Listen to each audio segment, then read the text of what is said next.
Assalamualaikum warahmatullahi wabarakatuh. Perkenalkan, nama saya Faidus Nabila Anjeli Ardana dari kelas 12 MIPA 3, nomor absen 12. Di sini saya akan menyampaikan sedikit materi tentang perusahaan jasa guna memenuhi nilai ujian praktik ekonomi. Perusahaan jasa. Jadi, apa sih perusahaan jasa itu? Perusahaan jasa adalah badan usaha yang kegiatannya menciptakan sesuatu yang tidak berwujud tetapi manfaatnya dapat dirasakan oleh manusia. Perusahaan jasa bertujuan memperoleh keuntungan.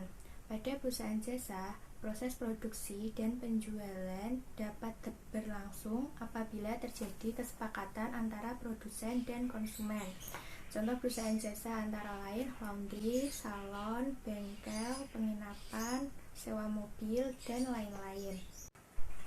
Nah, dari pengertian tersebut dapat diuraikan ciri-ciri perusahaan jasa antara lain sebagai berikut. Yang pertama, tidak berwujud, artinya sifat jasa tidak memiliki sifat wujud fisik atau nyata yang dapat diraba atau dilihat. Yang kedua, tidak dapat dipisahkan, artinya tidak ada pemisahan antara penjualan dan produksi, yang berarti keduanya dilakukan secara bersama-sama. Yang ketiga, berubah-ubah, artinya sifat jasa tidak dapat distandarisasikan karena sangat bergantung oleh faktor tempat, ekonomi, selera, dan karakteristik konsumen. Yang keempat, tidak dapat disimpan, artinya jasa tidak dapat disimpan untuk diperjualbelikan kembali di kemudian hari. Maka dari itu, perusahaan jasa tidak memiliki persediaan barang. Nah, sekarang kita masuk ke dalam tahap pencatatan akuntansi. Yang pertama, ada jurnal umum. Jurnal umum itu media dalam proses akuntansi untuk menampung akun-akun transaksi. Jadi, setelah transaksi dianalisis, transaksi tersebut dicatat di dalam jurnal umum.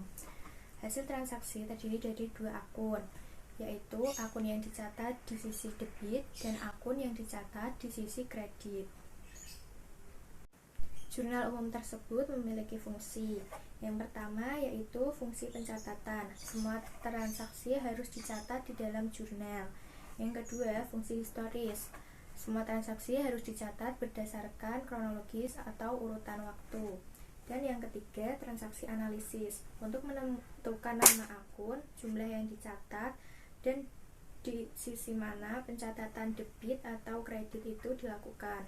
Dan yang keempat, fungsi instruktif. Jadi, jurnal umum itu merupakan instruksi atau perintah. Akun harus diisi sesuai apa yang dicatat di jurnal umum.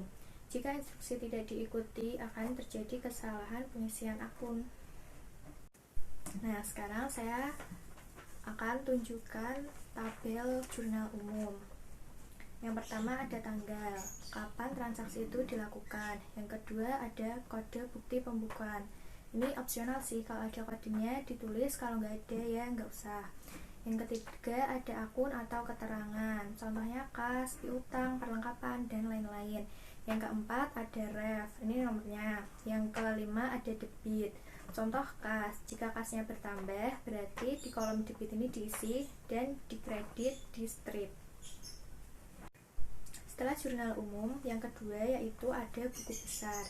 Buku besar yaitu kumpulan akun yang disusun secara urut berdasarkan kode akun supaya mudah ditemukan ketika diperlukan. Di dalam buku besar itu dikelompokkan berdasarkan jenis-jenisnya. Misalnya kas dengan kas, piutang dengan piutang, perlengkapan dengan perlengkapan.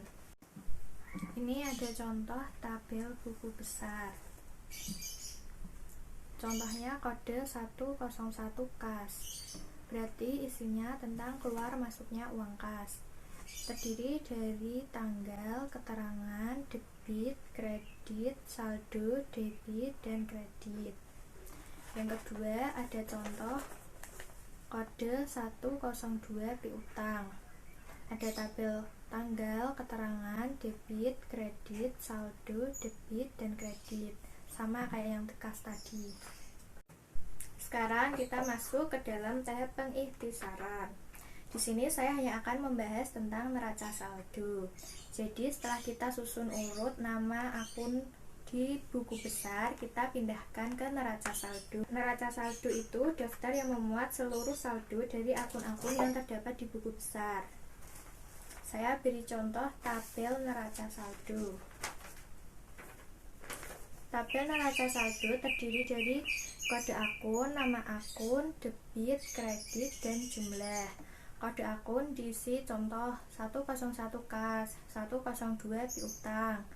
Terus di debit ini nanti dijumlah, di kredit juga dijumlah. Jika hasilnya beda berarti kita menghitungnya salah. Jika hasilnya balance berarti kita menghitungnya benar. Cukup sekian yang dapat saya sampaikan. Mohon maaf bila ada salah kata. Wassalamualaikum warahmatullahi wabarakatuh.